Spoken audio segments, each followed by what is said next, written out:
গোটা বিশ্বের সব মুমিন নারীদের জন্য আল্লাহ ফেরাউনের বউকে মডেল বানিয়েছে। কি নাম? আসিয়া। আহা, আল্লাহর সামনে একবার মাথা নত করেছে, পৃথিবীর কোন শক্তির সামনে মাথা নত করে নাই। আসিয়া এবং ফেরাউনের ফিনান্স মিনিস্টার, অর্থমন্ত্রীর বিবি লুকিয়ে কালিমা পড়েছে, সেদিন মুসা আলাইহিস সালামের উপর ঈমান এনেছে। ফেরাউন শুনে দুইজনকে ডেকে নিয়ে আসলো।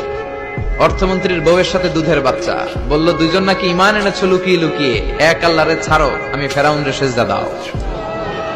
এরা বলল জীবন যাবে কিন্তু ঈমান যাবে না, জীবন দিব কিন্তু ঈমান দিব। প্রথমে ধরলো অর্থমন্ত্রীর বউকে, তাড়াতাড়ি আমার পায়ে সেজদায় লুটিয়ে পড়ো। সে বলে না, জীবন যাবে ঈমান যাবে না। বললো তাই নাকি, দেখি তোমার ঈমানের কত পাওয়ার। জল্লাদরে বলল কড়াইয়ের ভেতরে আগুন গরম করো, তৈল গরম করো, দুধের বাচ্চাটারে টেনে নিয়ে তেলের মধ্যে ছেড়ে দাও। কল্পনা করতে পারেন? দুধের বাচ্চাকে মায়ের বুক থেকে ছিনিয়ে নিয়ে তেলের মধ্যে ফেলাচ্ছে, বাচ্চাটা রোস্ট হয়ে যাচ্ছে, আর বাচ্চাটা বড় মানুষের মতো মাকে বলছে, মা চিন্তার কারণ নাই, এটা উত্তপ্ত তেল নয়, এটা জান্নাতের বাগান। ভয় নাই মা, তুমি চলে আসো, তুমিও লাফিয়ে পড়ো, শাহাদাতের পেয়ালা থেকে মিষ্টি সুধা পান করো। মহিলার ঈমান আরো বেড়ে গেল। সে বলল আমি জীবন যাবে ঈমান যাবে। ফেরাউন বলল তোর ঈমান কত আমি দেখে নেব। এই মহিলাটাকেও উত্তপ্ত তেলের মধ্যে ছেড়ে দেয়। বাকি রইল ফেরাউনের বউ আসিয়া।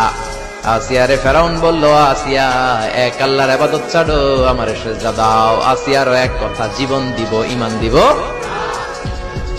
ফেরাউন বলে আসিয়া তোরে উলঙ্গ করব, বউ হয়েছিস, আই ডোন্ট কেয়ার। হাজার হাজার মানুষের সামনে নিজের বউকে উলঙ্গ করলো। তক্তার মধ্যে উলঙ্গ বউকে শুইয়ে হাতের মধ্যে পেরেক ঢুকালো, পায়ের মধ্যে পেরেক ঢুকালো। এক একটা পেরেক ঢুকায় তক্তার মধ্যে ছিদ্র হয়ে ঢুকে আর ফিনকি দিয়ে রক্ত বেরোয়। আসিয়া চিৎকার মারে।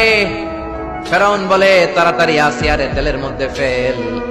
আল্লাহ বললেন জিব্রাইল যা, জান্নাতটা তুলে নিয়ে আসিয়ার চোখের সামনে ধর, আমার আসিয়া জান্নাত দেখে দেখে যেন আমার কাছে আসে। মালিক তুমি জান্নাতে, তোমার পাশে আমার একটি ঘর বানিয়ে দিও, একটি ঘর বানিয়ে দিও, সে বিভীষিকাময় মহাদিনে তোমার কাছে তুমি টেনে নিও। মালিক তুমি জান্নাতে, তোমার পাশে আমায় একটি ঘর বানিয়ে দিও। পড়েন আমিন।